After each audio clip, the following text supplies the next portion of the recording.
Hi guys, and welcome back to my channel. So in this video I wanted to talk a little bit to the influencers out there, because I know there are a lot of people who really want to know how to make money, how to charge, what to charge, how to get a sponsorship. I know you guys have a lot of questions when it comes to that, so I kind of wanted to answer it in my personal opinion type of conversation, chit chat with you guys.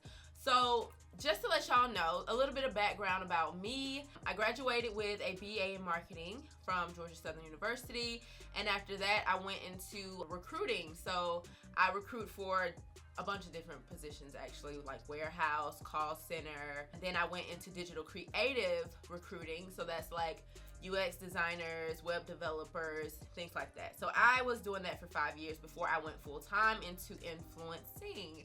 And that brings me to what I am doing today. I am influencer slash content creator. If you follow me on here, you probably just know me more for just being an influencer, just being a YouTuber. But if you follow me on TikTok or Instagram, you'll see that I do more like dance videos and stuff like that. And I create different content, I create moods. Y'all don't know that, but in the background, in my mind, that's how I base it out. But anywho, this is so random, y'all, but I know my hair matched my sweater. So I am going on my full 2 years of being an influencer. In 2018, that is when I left my corporate job, August of 2018. So I was an influencer the rest of that year, all 2019, and now all of 2020. I did make 6 figures last year, and I'm also making 6 figures this year. So we got 2 years of making 6 figures or more. So I do have a little bit of experience in what I'm talking about. So I just want to give y'all a little bit of background on little old Kim. I know I'm kind of goofy sometimes. I'm really about my stuff, okay, just know. So I have a few influencer tips on how to work with brands and how to do brand collaborations and all that good stuff. So the first thing I want to talk about is how to charge. Okay, I know this is a very, very sensitive question. A lot of people don't talk about it. You ask them, they don't want to say it, they don't want to mention it. Like, they'll probably tell you how much they make on YouTube, but they will not tell you how much they make on sponsorships, which I'm not gonna sit here and tell y'all how much I make on sponsorships per se, but I'm gonna give y'all a good like idea of what you should be making. Okay, you are an influencer, mind you. I am talking to the people who are actually a little bit established. Like, let's say you have had 5 sponsorships, then this video is for you, because if you've had 5 sponsorships, that means you have something that brands want. You have it, you just gotta kind of grab at it, you gotta work a little bit harder. So if you've had 5 or more sponsorships, this video is gonna be more for you. But if you haven't, then this is something just kind of look forward to or to kind of work towards as you're growing, you know what I mean? So it's for everybody, but I'm gonna say that I'm talking for the people who do have an established audience and you have established your niche now, or your niche. So as y'all know, my niche is natural hair, or hair in general. I started off with weaves and wigs. Y'all probably don't even know me for that, but I was heavy in the wig. Like, I used to make wigs and stuff back in the day. If you go back, you'll see that. And then I showed you guys my transition into natural hair. It's always been about hair majority, so I would say my niche is definitely hair. Now that I know that my pricing and how I price anything is going to be based on, is this a hair company? Are they gonna want me to do my hair? Is this gonna be something where I just talk about the product? Like, there is a lot that goes into charging. You're not gonna charge the same thing as someone who wants you to do a complete hairstyle from start to finish to the person that just wants you to mention one edge control product. You know what I mean? So that's something that you will have to differentiate for yourself per brand, but you do need to have like a base rate. And I would say if you have over 100,000 subscribers, first of all, your dedicated reviews should not be less than $1,000. I'm just gonna put that out there. If you have over 100,000 followers on any platform and you're giving any brand any type of dedicated anything, if you can only talk about their brand in that video or anything like that, your rate should be more than $1,000 for something like that. That is just a ballpark frame. Now, a lot of things do go into that, like how well known are you, how often do you post and stuff like that. But majority of the time, I honestly think you should be at least reaching for that and asking for that. Now, of course, they can try to negotiate you down, but you need to have a very nice, stern rate to give them. Nothing that you feel like they're gonna automatically say yes to. If they're automatically saying yes to it every single time, your rate is too low. If you're getting all of these brands to actually say yes to your rate, then your rate is just a little bit too low. But we're gonna get into how to work some of those brands in, because you can work with smaller brands. When you are working with smaller brands, you need to have rules and regulations that you want for your company. So I'm gonna give you guys an example. If I'm doing a hair care sponsorship, that's my niche, and they are getting a dedicated review, they're paying my dedicated review rate, then I'm going to look at your contract. I'm going to take a lot of that into consideration. We are going to redline some of that in that contract as well. But for a dedicated review, you're going to give them what they need, because you want to work with that brand again. They're paying your rate. You want to work with them again. Y'all can work something out. Now, when you are giving a deal to someone, it's less than your rate or something like that, I recommend you putting some stern rules down, like asking that all of the money be paid up front. That is something you can do, guys. I just want this video to be more of a let's talk about it. These are things you can do. Maybe ask me some questions below if you have to, but you can negotiate that all of the money be paid to you up front. You know what I'm saying? You don't have to wait. Like, there are brands that will pay all of the money up front. Don't be afraid to take anything out of that contract.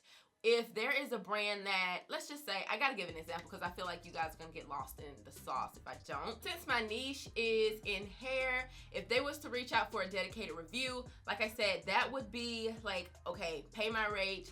I know people are going to know who I am. When I release hair content, it does better on my channel. That is my niche. Like, those are the things that go into the rate for that. Now, on the flip side of that, if I get a company, let's say like Boscia, they do skincare, and they're like, you know, I want you to do a dedicated review for that, I would charge them a little bit less than I would the hair company, just because I haven't gained a lot of content with skin. Now, I have at this point, I can charge them, but it would be in your best interest if you haven't done a lot of the content that the brand is looking for. Just kind of keep it in the back of your mind that you need to gain an audience for that type of content, so you can't charge them the same thing that you charge your niche company. Now, I know some people may think that that's self-explanatory, but it's not, okay? There's a lot of us out here that's just like, pay my rate or not, you know? So you kind of got to have a little bit of wiggle room when it comes to that. So I wrote some notes down on my iPad, y'all. So under how to charge, the first thing that I said was there's 3 things that I broke this down to. I broke it down as far as content creation, usage rights, and live appearances, okay? For me, those are the top 3 that I kind of base my rates upon. So for content creation, I like to break that down, of course, by social media platform. For YouTube, it is a YouTube video and an integration. Those are only 2 choices I give for YouTube. For Instagram, it's so many choices because you got your IG stories, you have your post, which is your feed, and on your feed, you can have an IG photo and a video. You can have that on your feed. And then you have the option to do Reels now, and then you have the option to do IGTV. So there's so many different options that you can get on Instagram. So that's just Instagram. And then I also have TikTok, which all you can do there is a video, a post. So that is the content that I create. That is what I offer. And so I have everything priced specifically. You guys should write this down. If you don't have a rate card, that's kind of how you would write out your rate card. You'd have the platform, and then you'd have each thing that you offer within that platform. That is specifically just for the content creation piece. Now, usage rights are not included in that content creation piece. However, brands will always, okay, let me come closer. Brands will always ask for it. It's going to be rare that they don't, but honestly, it's kind of like, why not ask for it? Like, if they don't see it, they don't notice it, that's on them. That's not on me. So I'm here to tell y'all today, usage rights should not be included, and you can take that out of your contract. You do not have to keep that in. Now, if the brand wants that to be in, I recommend you just saying no to the brand, because when you are talking about usage rights, you are giving the brand the right to use your content. When you are licensing it out to them, you're giving them permission to use it however they please. So you'll be in Target, you'll be in Sally's, they'll have your stuff on display. You'll probably be on the box of their product. And the reason you don't want to do that is because you don't know how far you're gonna grow, and you don't want to be Beyonce still on some L'Oreal lipstick. You gotta kind of be a little bit more smarter with your contract. The reason that usage rights is under how to charge is you need to have a usage rights pricing sheet, okay? I just made me one. Initially, I was just telling them, no, you can't have that, take it out the contract. But then a lot of brands are asking, like, well, what's your rates for content usage? And I created some. And the way that I created mine, I did a week, I did a month, and then I did a year rate. And I have 3 different categories. I have social media, websites, and print work. So for social media, it's giving them the usage to make it a sponsored ad on Instagram. Now, I do allow reposting. Reposting, you can give that to the brand for free. They can repost it. Like, let's say you post a photo on your page and tag the brand, they paid for it. They can post it on their page. Like, I recommend giving that to them. I mean, you do what you want to do, but that's included in my rate. You know what I'm saying? But as far as getting everything sponsored, like having those ads running sponsored, or like if you're flipping through stories, y'all know how y'all see the little ad pop up and then you might see your favorite influencer. That's because they, you know, I'm not saying they did pay for usage rights, but they should have. And you don't want to be in that situation where they're not paying for that. And I have signed a horrible contract before. I signed plenty. And that's why I can tell y'all, don't do it, okay? I see myself on a lot of stuff now, and I know y'all tag me and y'all congratulate me, but a lot of that I'm not being paid for because I was younger. I knew that I probably shouldn't be giving that to them, but the rate that they were giving me at that time, I thought it was a lot. So I was like, why wouldn't I give it? Just always make it separate. Always make it separate, and always make it something that you're gonna be comfortable with. Like, if you was to see an ad pop up with your face all over it, would you feel happy about that, knowing that you didn't get paid for? Or like, what would be the monetary amount on that where that you would actually feel like, well, you know what, I see my face, but they paid for that, boo-boo. You know what I'm saying? Like, if you feel like that genuinely, then you're gonna be happy. But if you are just trying to get whatever money they're trying to give you and you ready to just take off, you're gonna regret it, because if you sell those usage rights to them, if you sign that contract, they have the rights. You have nothing to say. Even if you get bigger, if you become Beyonce, they can still use it. Just be careful when you are signing these contracts and usage rights, and just make sure you have a usage rights pricing sheet. And when I say charge them, I mean like social media, websites. Let's just say there's a hair product here, a gel, and they want your picture right there. They need to pay for that, darling. That's one. And then print is one that I would say stay away from unless they bringing out the moolah.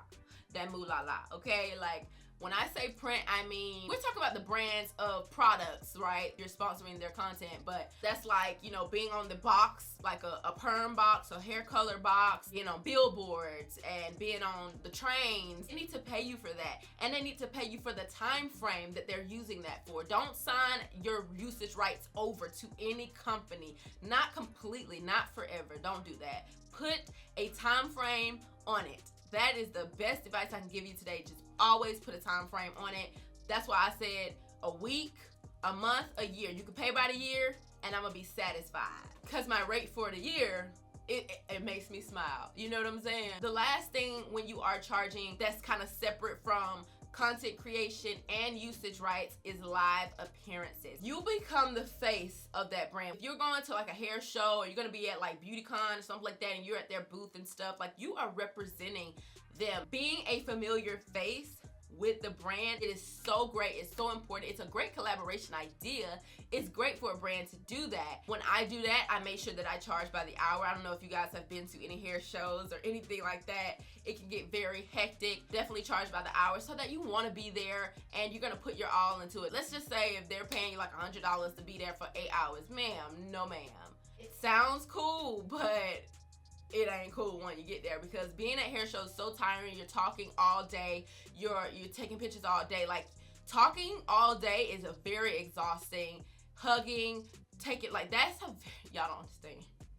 it can be exhausting. Make sure you're charging for panels. Even these virtual things that they're doing now, honey, charge them, especially now because they can record those, and depending on your contracts, they can use those later on if you gave away your usage rights. So all of that is just things that I think about, things that I've worked with other influencers, kind of told them on the back end of things of how to work with that. So I just wanted to put it out here and tell you guys. So that's the majority of like how to charge. But now I want to go into how to get sponsorships. You got a few ways, okay? So like I said, this is for the people who are already influencers and they already have about 5 sponsorships. 9 times out of 10, if you are at that stage, you do have brands reaching out to you, because I'm pretty sure it wasn't just the 5 brands that reached out and you took every last one of them. The first thing I would say, if you are an influencer that gets PR a lot, I would say use that to your advantage. I know a lot of people say, you know, I don't accept product as form of payment,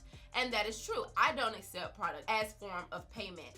However, let them send the products to you, try out the products beforehand, and then reach back out to whoever the PR company was and just be like, hey, thank you so much for the products. I really like them.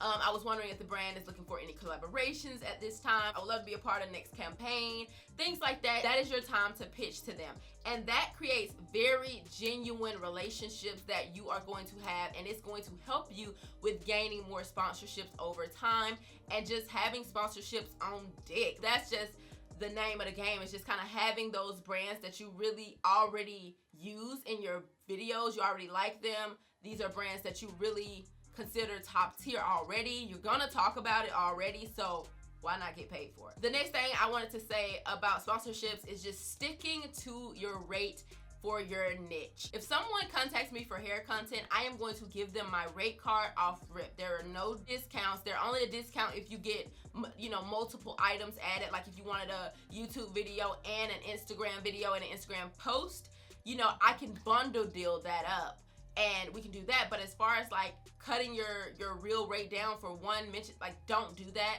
You are worth it. Stick to it. If you know your worth, stay with it. I promise you, y'all, you can be banking if you just stick to your rate. That's like something I really just want to tell y'all, like stick to your rate. I know a lot of people may be struggling to get money, but it'll just feel much better on your conscience if you just waited and let the real brands, like if they value you, they're going to come back. Don't be afraid to say no. Don't be afraid to change these contracts. Forget these people, okay? They don't pay, like, come on, forget these people. You come first and your content comes first. That's bringing me to my next thing, and it is planning your month ahead of time. And there is a very important reason why I'm saying that, and this is the new strategy that I have incorporated into my business personally. And y'all, when I say my business has taken off and it's stupid right now because of what I decided to do, and I'm gonna tell you guys right now. Now, this is not some stuff you can find on Google. Y'all should be paying for this, but I'm gonna tell you because you're my friend. Some of y'all just be coming on here to thumb videos when you don't get your way, which is real bitchy actually. I have my own calendar. I've shown you guys my calendar plenty of times. As you can see on my calendar, this is how I plan out my videos. You can't see the words, but you can see that I wrote down every video idea that I have. This is Monday, Wednesday, and Friday. I post every Monday, Wednesday, and Friday, if you guys don't know, at 12 p.m. Eastern Standard Time, okay? I write it all down like this. I do this a month before the actual content is gonna be done, okay? Like, always do it a month before. So I wrote it all down here, and as y'all can see, there are no hearts on here. My hearts mean that the video is sponsored. This was in July, and this is before I even changed my strategy. And then my birthday was in August, and in September is when my strategy really paid off. Now, the videos with the hearts are the sponsored content that I had. My mission is to create my calendar and then find sponsors for each video on my channel for that month. So, like for November, I've already made my calendar. Y'all, every video is almost sponsored, but it is authentic because what happened was, like I told y'all, I got a bunch of PR sent to me and I created a relationship with the PR person that sent it, and whenever they send stuff, I reach back out. Well, not every time, because I get some products that I really are so trash, I don't even respond back. They ask me like, how is it? You know, I'm just not interested. Sometimes I ghost them. Sometimes I let them know. It just depends. But if I genuinely like the product, I've been using it, I've been trying it out on the low, and I realize this is something great, that is when I'm like, okay, let me reach back out to this brand. So let's just say for my month of November, I have a skincare video. I'm gonna look at the skincare that's in my routine already, and I'm gonna say, who can sponsor this video? Because it's already authentic, I already have the product. They don't have to ship it to me, especially with COVID going around right now. It's so much better because it's something I'm going to do, and I'm just asking the company, will you pay me for it? Pretty please, you know what I'm saying? Y'all, I'm telling y'all, that strategy really works. Even if you don't have a contact, let's just say I was doing my skincare routine and I was using a product that I purchased at the store. I want to talk about it, but I want to see if I can get paid. Let me tell you a little key, a little secret, okay? If you go to LinkedIn, like I said, I was a recruiter, y'all. These are recruiting tactics that I'm about to tell you. So go on LinkedIn, y'all. LinkedIn is a workplace social media site. If you guys don't know, then you just may not be into like the corporate America or like that type of environment, but I get it. LinkedIn still works because there are still brands on there. They will have whoever the marketing manager is, and that's majority of the person like you need to be talking to. It's a marketing manager, influencer, like PR, social media, any type of person with a title like that. They have some type of power, or they will have someone that knows how to do it. They will have the contact of the person who can do those type of negotiations. And you can message on LinkedIn and just say, hey, you know, I'm looking, or you can actually email them or see their email on LinkedIn and email them from your business email. Or you can download this, I think it's called Clearbit. I will try to find it and link it below, but you can search for brands' emails within that. My recruiting tactics really do help out in my everyday life. So there is a little, what they call it, an extension for your email where you can just type in the brand name and it pulls up the employees that work for that brand, and you can reach out to the marketing managers and stuff like that. I'm really giving y'all the tea, and I hope y'all rocking with me. Please hit that subscribe button because I really am giving y'all the tea. This is real life, like how to be a very successful influencer, really getting things done. So you want to find the contacts on LinkedIn. You know what I'm saying? You have a month. You planned it a month ahead, so you have a month to try to find these contacts. It's like a game, honestly, that like me and my manager have been doing. Like we're looking at my calendar. We're like, okay, she want to do a nighttime routine. Who can sponsor this? Like there's a lot that goes into a nighttime routine. I mean, I put on my bonnets, I wash my face, I cook, I clean. Like there's so many possibilities, so many brands out here. You just have to think about it in that aspect. And y'all, I have my entire November sponsored. Y'all gonna love the content. It's making me get more creative. It's making me more excited to do the content because, I mean, it's great to do videos for free for you guys, but free don't pay the bills. And I just feel like, you know, there's a time where you have to up your business, try to find new strategies that kind of work within your brand. I've gotten to the point where I'm kind of a little tired of giving away free promotion. Like, if I do my hair, I have to give away free promotion. Like, I have to tell y'all what I'm using. You know what I'm saying? I can't just get on here and be like, "Lil, I'm just using this." You know, and when you do that for a long period of time, I will say brands do take advantage of that because they're not expecting to pay you. They're not going to want to sponsor you because you do too much free content for them. But the biggest thing that I want y'all to take away from this is shifting your brand from, I'm gonna wait on a brand to contact me. Like, brands are still going to contact you and stuff like that, and you can, you know, move around your calendar as other brands may come in. However, if you shift your mind to this way, your content ends up being a lot easier because it's nothing harder than trying to do a collaboration with a brand you really don't really fully love like that. You haven't had the chance to like really be all up in their products and use it and try it out and love it and hate it and love it again. That's why I say PR is really good because you can get that PR in and then pitch to whoever you like. That has just been a shift for me. Just kind of planning out my content ahead of time and then saying, okay, I want this video sponsored. Let me see who I'm using in this video. Can they sponsor this video? Let me reach out. Let me find a contact. Let me try to get something going. And another way you can reach out to brands is Instagram, y'all. They love to be in the DMs. I don't do that because I don't love to do business in the DMs. People who run social media platforms are majority of the people who hire the influencers or have some kind of say-so in it. Brand is watching this. They probably like, why is you saying all this, Kim? Shut your amount. I get it. Okay, you don't overwhelm them with emails, y'all, or DMs. That's not what I'm saying. Like, don't be a nagger, but like have a whole plan. And when you are pitching, okay, make it be a real genuine pitch, because that is what's going to really get that brand to be like, I think this is a really good influencer. They seem to really love the products, and their ideas sound authentic. It sounds genuine. That's just some little gems I wanted to throw out for you guys. If you guys want more influencer talk, chats, videos, let me know, because I be giving all the tea, all the good stuff. I got the apps, I got this, I got the, you know. And I just really want more successful Black influencers. I know there's a lot of people who may watch my videos, but I kind of want more, you know, I want a variety of influencers. I just feel like us as African Americans don't get enough of recognition in the influencer world. Any type of Black person, honestly, not even just Americans, all of us. Creating generational wealth and, you know, making it fun and enjoyable and not a dread and stuff like that. So I don't know, just wanted to tell you guys about that. I really hope y'all like this video, because I'm kind of putting my business out here. If you did, if you want to see more of this content, please give this video a thumbs up, share it, subscribe, comment. Please give it a thumbs up, and I will see you guys in my next video. Bye. Mwah.